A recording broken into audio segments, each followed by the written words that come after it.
So, all right, let's talk about sellers. You selected JB, the team that's ahead of the Royals in the standings. What?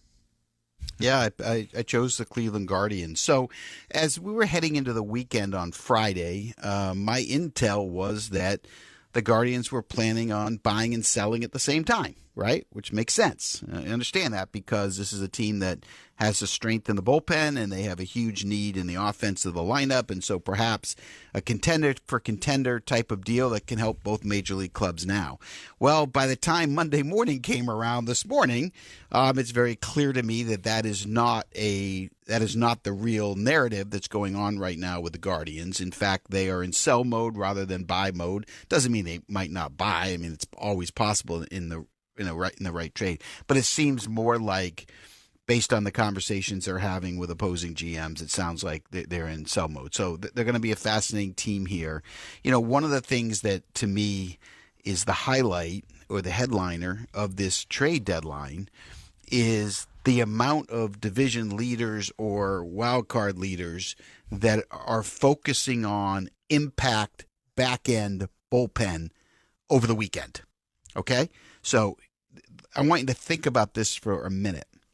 The Phillies, the Mets, the Dodgers, the Tigers, the Mariners, the Rangers. 6 teams are looking for impact, high leverage, big name closers or high leverage dominating guys.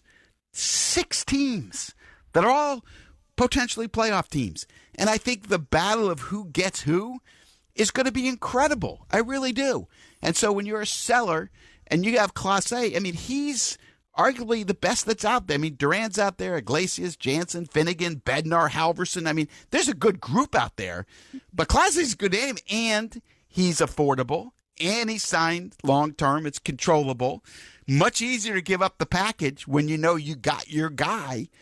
And so I find as sellers them fascinating. Now, the other thing that's just blown my mind, because I don't completely get it, but I'm not understanding, I'm not really getting the intel of what they're getting back in these ideas. But Stephen Kwan's name is everywhere. San Diego, the Dodgers, the Phillies. I've heard Stephen Kwan everywhere. And this is a gold glove left fielder who is one of the top 3 contact hitters in the sport. And, for a playoff team to have him at the top of the lineup when you got big bad boys behind him, like the Phillies lineup or like the Padres lineup, like he's huge. And I just wasn't expecting his name as much. Now, Carlos Santana, I don't know that. Yeah, so just with the Kwan thing, JB, we've talked a lot about this. Cleveland is really good at starting to shop those guys well before they actually trade them too, right? So I wonder how much of it is intelligence gathering versus them actually getting ready to move him. Do you have a sense? I know that's if you read McCullough's piece this morning in The Athletic, that's what teams try to figure out with Cleveland. Like, we've long heard that they're difficult to deal with because you can't figure out whether or not you're actually close or they're just trying to gather as much information as possible. And they do have a history of starting those conversations up to a year before they move someone. Yeah, Mike, you make a great point. And one of the things we learn at every trade deadline is that, when a team listens on a player, somehow that leaks out, and then everyone thinks they're trying to trade the guy, and we all believe it. I mean, look, the truth is none of us are hearing the trade conversations between them. We're getting bits and pieces from people in the industry, or we're getting one-sided views, and sometimes things are put out there for a purpose and a reason that's not related to that. But when you hear Kwan's name as much as we've heard, it's accurate. And it's not. And again, it could just be listening. I listen to every player as a GM. I got to the trade deadline. You want to come? I'll listen. You want to give me a trade I can't refuse? I'll do it. I don't care. I'll do it.